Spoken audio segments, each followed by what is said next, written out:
Hello, Giants fans, and welcome to a new edition of the Valentine's Views podcast here on YouTube. Please like, share, and subscribe to support the channel. All right, it must be a very special summer occasion because for the first time in a while, I'm joined by Big Blue Views Tony DelGenio. Tony, we got you out of summer hibernation to come and chat. Thanks for taking the time. That's okay. It's nice to be thinking and talking football. Of Always is. course, you Anytime. know it's a it's a it's a 365 365 day a year, 24-hour a day kind of topic. Football and the New York Giants. So Tony, I kind of we were talking about this a little bit off air. One of the reasons why I wanted to have you on, um, Tiki Barber was on the Go Long TD podcast with Tyler Dunn, editor of the fantastic golongtd.com subscriber only website. And I thought it was a very sort of fascinating discussion about where the Giants are and where they might be headed. And I thought that, Tiki said in reference to what the Giants did this offseason, he said that it feels like that the offseason had an old school Giants feel to it. And when I thought about that, I thought he was right, and I thought it would be a really good place kind of for us to launch a discussion, including the fact that the piece you did the other day, on the lessons from the 2007 team that can be applied to present day. So, just your thoughts, just initially, sort of broad spectrum, 30,000 foot view. I mean, does Tiki have a point, about about what the Giants did this offseason? So, yeah, I think that obviously this team hasn't played a game yet, not even an exhibition game. And so you just don't know how things are going to turn out, right? But they're starting to have the look of a team that may be able to begin dictating to other teams on defense, which is what those great Giants teams of 20 years ago, starting about 20 years ago, did, right? They had a relentless pass rush, right? And, plus good linebacker and secondary play. And they had enough players up front to put a bunch of them together. You'd have three defensive ends out there at the same time, like when Justin Tuck was a rookie, and they could come at you in many different ways and just win. And if you think back to how they won that first Super Bowl against the Patriots, Eli Manning naturally is remembered for the final drive and the helmet catch by David Tyree and the eventual touchdown to Plaxico Burress, but that game was really dictated by the Giants' defensive line, which was harassing Tom Brady all night, and that's really the way the Giants won back in those days, and they haven't had that for a while. Right. And then and they might have it now, right? Go ahead. Or they might be at least they might be beginning to approach going back to that. Right. Yeah, we haven't seen Abdul Carter play a down in the NFL yet, so we Right. don't know what kind of a force he's going to be. We haven't seen Darius Alexander play a down in the NFL. We don't know Right. he can really clog the middle and whether you'll get some pass rush out of him, right? But the potential is there for them to be, really stout up front, which you haven't really been able to say in a while. They've always had Dexter Lawrence, and they've had Brian Burns and Kayvon Thibodeau, but now they have extra people who might be serious contributors, and that does remind me of the Giants of the 2005, 2006, 2007 era when they were just stockpiling defensive linemen the way the Eagles, by the way, do now. And if you Right. think about how the Eagles won the Super Bowl, yeah, the Eagles scored, what was it, 40 points or something like that in the Super Bowl, but the defensive line, especially, I thought was what won that game because they harassed Patrick Mahomes all night. And in fact, the only two Super Bowls Patrick Mahomes has lost have been games in which the opponent's defensive line dominated, right? And so it means so much if the Giants can get back to that type of defense that Right. that teams fear. Right. And I don't want anyone to get the impression that we're sitting here saying they're already back to that. But I think it does feel like some of that groundwork has been laid. And what I was thinking about as I was reading through the transcript of the interview between Ty Dunn and Tiki, a lot of various franchises, as they've been successful, have identities. The Pittsburgh Steelers always had a certain type of identity. The great Minnesota Vikings teams that lost all those Super Bowls, they had an identity of their own. You knew what they were, what they're going to be. And, certain franchises are connected to certain ways of playing football. And what I wrote today in my piece on Barber is I said the best Giants teams have always been built on top-notch defense, physical and mental toughness, and opportunistic playmaking from all three areas: offense, defense, and special teams. It's always been pass rush. It's always been maybe not the greatest players on the offensive line, but a solid functional unit that could do the job. They've never had the best quarterback in the league, but they've always had toughness at the quarterback position. Go back to Phil Simms. You go back, even those teams, you go back to Simms, great defense. What they had on offense was, a functional offensive line. They had toughness at quarterback and a guy that was never afraid of the moment. That you have the signature moment from Mark Bavaro carrying all of those defenders against the 49ers. You have in those days, you have the uppercut from Otis Anderson that sort of signified what the Giants were. I think about Eli Manning in the conference title game against the San Francisco 49ers, getting knocked down time after time after time and getting bloodied and getting up with his helmet on sideways. And he kept getting up and making more plays. And Eli, we can argue till the cows come home about whether he's a Hall of Famer or not, but Eli was never afraid. Eli never backed down. And that toughness personified or sort of permeated through all of the rosters of all of the good Giants teams that I can remember. And as we've watched so much bad football for the last decade or a little bit more, I think a lot of that just hasn't been there.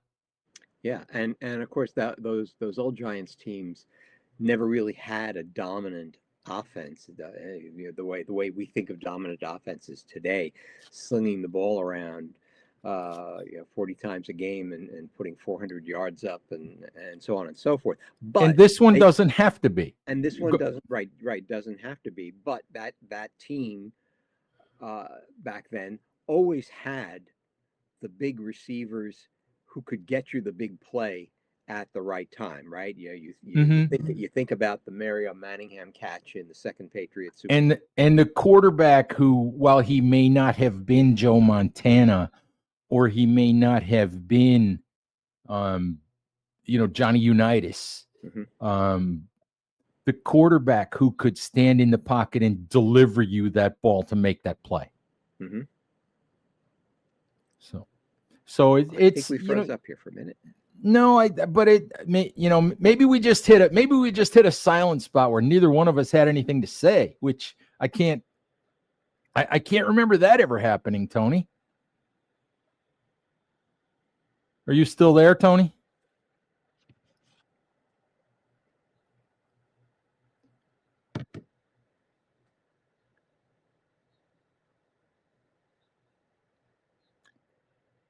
Tony? Yes, I can Oh, hear you're you. still okay. You're still there? All Yep. right. All right. So I don't know exactly where we stopped, or where it froze up for you, but I think what I was saying was, the Giants always had all those things that you were talking about, but what they also always had was the quarterback who would stand in there and deliver that ball for that, that to allow the receiver to make that big play. Yeah. And we're not expecting Russell Wilson to be that, but we are expecting Russell Wilson to be able to give receivers opportunities down the field, Right. opportunities that they haven't had. Now he may not at this point in his career be a guy you want throwing the ball across the middle of the field all the time, but he will give guys opportunities down the field. And tell me if you think I'm right here, when we talk specifically about this 2025 Giants team. 30th in the league in offense, 31st the last couple years, averaged 15 and a half points a game. I think, if you get to 22 or 23, which is a couple of field goals or maybe one touchdown, you get to 22 or 23, you can be competitive in most of your games. You get to 24, I think if you go by the rankings from the last couple of years, I think you're right at league average, Mhm. which means you should be in just about every football game. And I think that's all we're asking of this current Giants offense. Yeah, and I think that's all you do have to ask of them. Not every week, obviously, but but in most weeks. And lost in the terrible 3-14 record last year was that about half of those 14 losses were close games. I mean, you think about how many games they had a chance to win and didn't make the big play or have the big Right. drive at the right time. The first Washington game comes to mind. That maybe was more the failing of the defense. Okay, Right. you think about the Cincinnati game when the offense just couldn't do anything in a game in which the defense played very well. You think about the New Orleans game late in the season. You think about the first Dallas game, which the Cowboys were just asking the Giants to go in and take that game, and the Giants could not score a touchdown. And so there were plenty of games last year that with a big play or a big drive at the right time, they could have had a record a lot closer to 500. Now that's not anything to write home about, but But I it's a think place to start. it's a place to start, and and tentatively, and of course this is all Tiki Barber could say in his interview with Ty Dunn because he hasn't seen the 2025 Giants play either. None of Right. us have, so we don't know what's actually Right. going to happen. But I think his sense of things in that interview is that they have some of the pieces now. He thinks that can do that type of thing and keep them in games. And so then the question becomes, do they have the players who will make the big play at the big moment, especially late in the game? That's what those teams, those early teams of the early 2000s that went to the playoffs multiple years and won two Super Bowls. They always had players to make big plays at the right time, and it wasn't always the star players. Sometimes it was Steve Smith making that third down and 12 during the winning drive against New England in the Super Bowl, or Ahmad Bradshaw breaking off an 88-yard run as the snow started to fall in Buffalo to help clinch the playoff berth for them, and Right. plays like that. And it wasn't always the stars that did it. That's what this team, I think, was sorely lacking last year. That you saw that occasionally. They made big plays at the end of the Cleveland win, at the end of the Seattle win, and Malik Neighbors, of course, kind of won that Indianapolis game. I don't want to say by himself, but he almost single-handedly defeated that Colts defense to get Yeah. them third win. So that's I think the thing I'll be looking for this year is, do they have guys on this team now who will start to make plays at the crucial times? Yeah, it's you were talking about last year, and I think the numbers were 1-8 in one-score games and 1-9 when you throw in the Cincinnati game that was a 10-point game, but that was a 3-point game until Daniel Jones threw an interception in the red zone late. And then Chase Brown ran 30 yards for a touchdown in the final 45 seconds or so. So that was really another one-score game, that was winnable. And you make a couple of plays and you win some of those games, and maybe the season looks a lot different. And but like we said, 7 wins is a whole lot better than 3, and it gives you a place to start, and it at least makes you feel like you're going forward. I did think, when I go back to it, and Tiki Barber's talking about old school Giants, and we're talking about the toughness, of the quarterbacks. We're talking about Bavaro. We're talking about the defense and all of that. Brian Daboll spent a lot of time, after the draft talking about toughness and talking about knowing that that's something that they wanted to add. And, the poster child for all of that, I guess, is Cam Scattaboo and running into telephone poles when he was a kid. But let's hope he doesn't do that now, because concussions will cost games. Yeah. So let's hope he doesn't do any of that now. But I think about Jackson Dart, because I think about a player who, one of the things that Joe Shane said is, we're going to have to teach this guy to slide and not try to run through every defender that he finds. And so again, you think about that, and you think about a quarterback who comes to the league with a reputation for that kind of toughness. And my guess, Tony, and I'm kind of prattling on a little bit, if I was to project out the best case scenario for a Jackson Dart career, I don't think you're looking at a Jackson Dart as a top 5 quarterback in the NFL. I think you're looking at a Jackson Dart, cross your fingers, as a Phil Simms, Eli Manning type, who will stand in, make the tough play, make the big play when it has to get made, be a leader, which I think we're already seeing some of that from him as guys gravitate to him, and be that kind of quarterback for the New York Giants, which incidentally, if he turns into that kind of quarterback, that's what the Giants have always won with. Right. And really, yeah, I think we're seeing this subtle shift in the NFL anyway.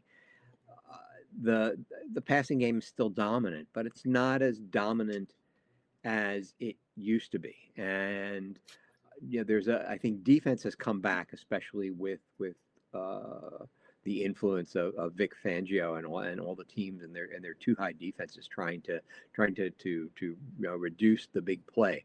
And so, that says that you have to have a team, first of all, that can run the ball, and that's another thing that we haven't talked about yet. But then in your brief mention of Cam Scattaboo, that the Giants may put together a pretty good running game this year if they get decent run blocking from their offensive line, and that's still to be determined. But there's more of a case to be made for running now in the NFL, and again, grinding the other team down, using the clock. It's not the Wild West that it was after the Patriots introduced that spread offense back in 2007, and that dominated for so long. So you need a team that is tough on offense as well as tough on defense, right? And I think that looks like the type of team they're trying to put together. I mean, we'll see about Jackson Dart, and as you say, you don't want him to be too tough. You don't want him right. And we'll see about Marcus Bowe, and we'll see about Evan Neal's transition to guard, and whether he can be a capable starter if he wins a job. But I do think, we and you look at it and you say, well, why did it take until the 4th off season for Joe Shane and Brian Daboll for sort of the identity to begin to become clear, or for them to determine what the identity they wanted to have really was. And it's a valid question. It's a legit question. It's and for me, I go back to 2022, and in terms of the long-term build, as much fun as 2022 was, it might have been something that really sort of got in their way. The success that they had, I think, actually got in their way, because I think that we know it led them to the Daniel Jones decision that they did not plan on making. I know for a fact they did not plan on making that decision. I've talked to Joe Shane about this on a couple of occasions, and it's clear in talking to Joe, that he and Brian entered 2022 thinking they'd get through 2022 with Daniel, they'd move on, they'd get their own guy. And I don't know who that guy would have been. That guy wasn't in the 2023 draft. We know that, but they would have begun making moves to get a quarterback of the future much sooner than they did. And they did things that offseason like trade for Darren Waller. And they weren't going to do that. Wasn't in the plan. That wasn't in the long-term build. And so they got sidetracked. They got fooled a little bit. They got sidetracked. And I think it's taken them some time to and then the whole Barkley fiasco and all of that happened. But I think finally maybe now they've got their footing, and we're beginning to see them actually get back to putting a plan in place. Yeah, and you were talking about that 2022 team and them getting sidetracked because of the Daniel Jones situation, and that certainly was the number one thing. But I think it was more than that. I think it was the whole team, because we were just talking about players who make big plays at big moments in the game. And that 2022 team, they did nothing but make big plays, especially in the first half of the season. I mean, you think about how they won that opening Tennessee game with their opening drive, with I think Chris Myrick catching the touchdown pass that put them ahead, and Saquon. Yeah, catching it with his knees, basically. The ball caught him. I think it rolled all the way down and caught him. That's right.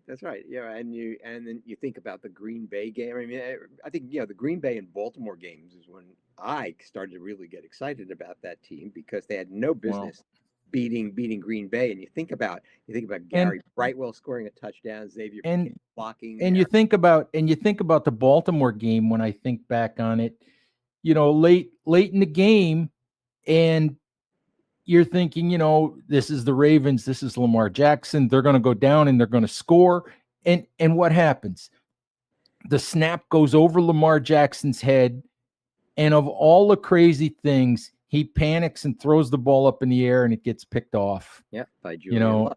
Yeah, and then the next time they have the ball, Kayvon Thibodeau gets his first sack and knocks the ball loose from him, and that wraps up the game. And after that game, I thought, wow, this team actually is good. I mean, they're doing the things that we're talking about. We want to see the Giants do this year if they're going to start to become an actual winning team. And the thing was, 1 year wonder.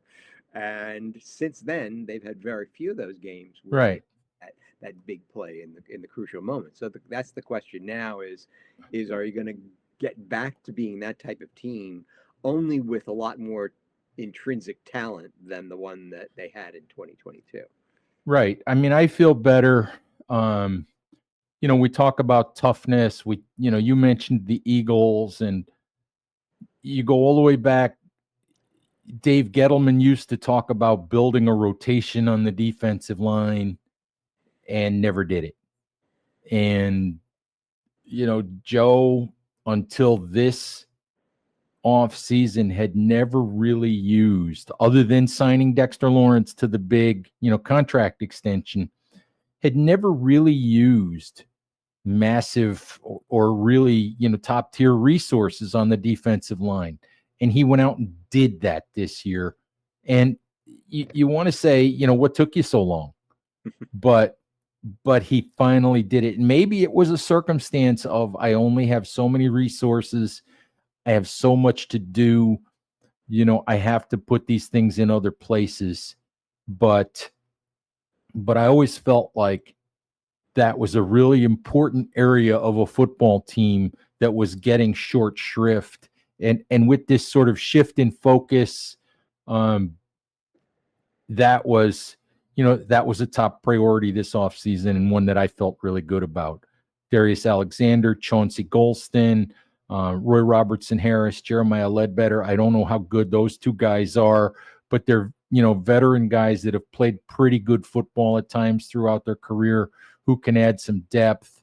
So feel much better about that group. And again, I mean, just hammering away at adding to that group again goes back to the whole toughness element that they've been emphasizing this offseason.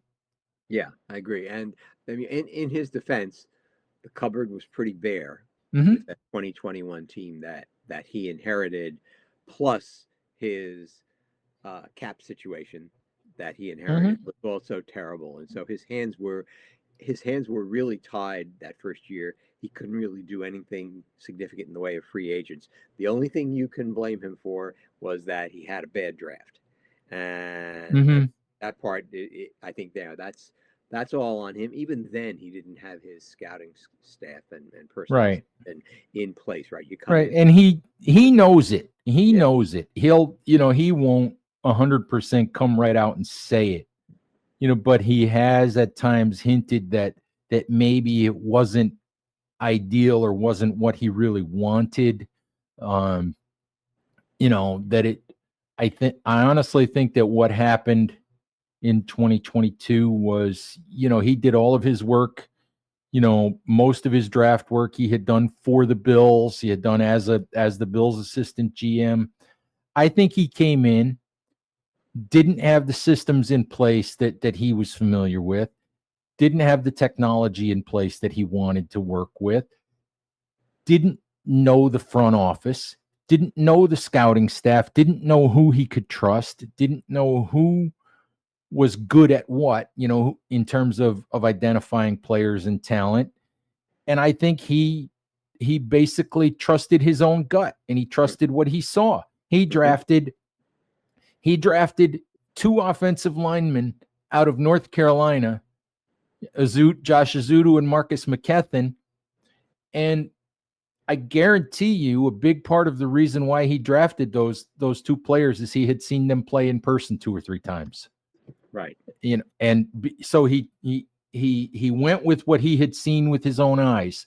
And I can't blame him for that, but it's not ideal when you don't know who to trust in your own front office and your scouting staff, when you Yeah, don't know those people yet.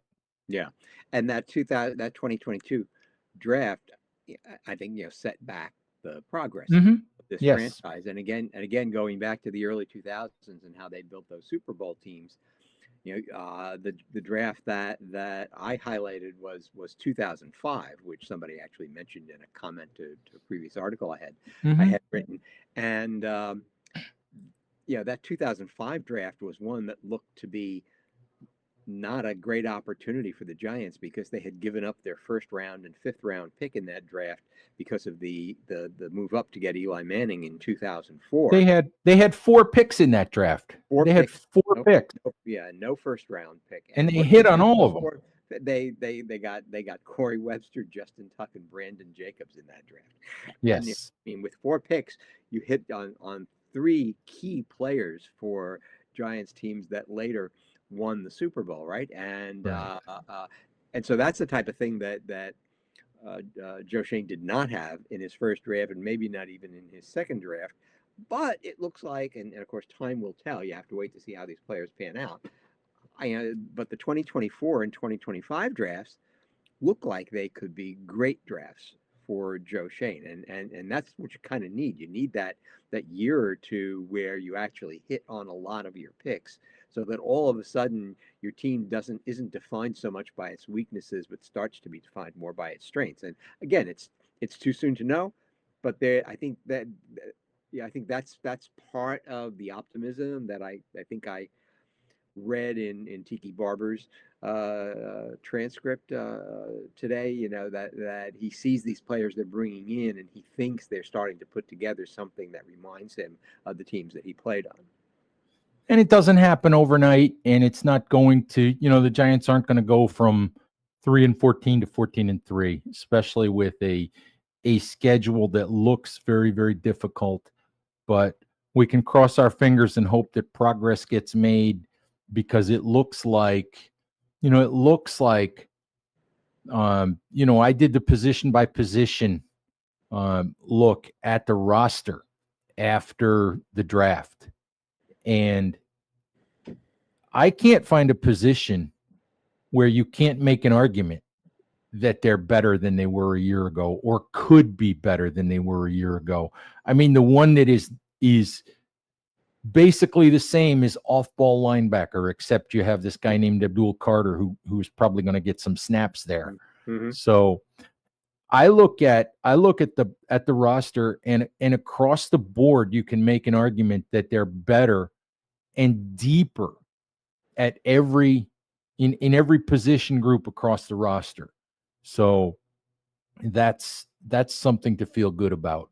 Yeah, yeah, and and you look at that awful linebacker group, and it's made up of a free agent that they paid $10 million a year for, a fifth round draft pick, and I think a sixth round draft pick was Darius Musa, I believe, right? So Mm-hmm. they're not stocking that from the top of the draft, but they're getting some decent play out of all of those players. It's not the best linebacking unit in the NFL, but No, still, I think it's showing that he has a better handle now on how to find quality players outside just the obvious ones. I mean, you right. can't give Joe Shane too much credit for taking Malik Neighbors at number 6. I mean, I could have done that No. last year. I'm glad he did. I'm Well, glad he did, he could have taken JJ McCarthy.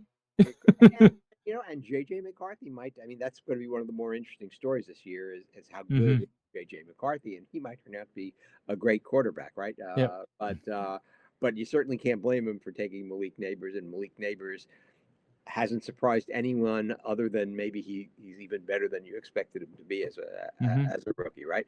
But when you get those Absolutely. fifth round picks to become starters for you, and decent starters. I don't want to say that Mike McFadden's going to go to a Pro Bowl or anything like that, but he's a good, solid linebacker, right, for them. And so You when you know, start getting that out of your day three picks, that's when you're starting to really fill out a deeper team.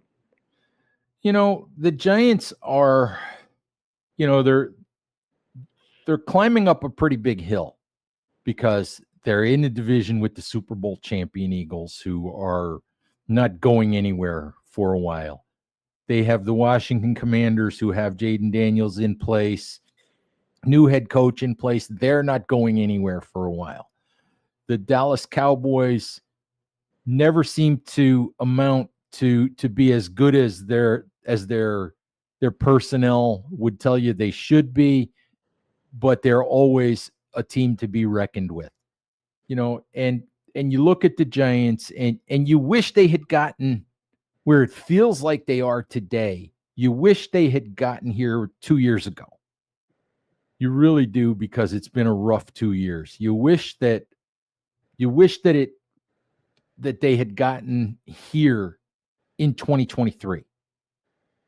But it does finally feel like they're closing in, at least on better things, perhaps beginning to happen.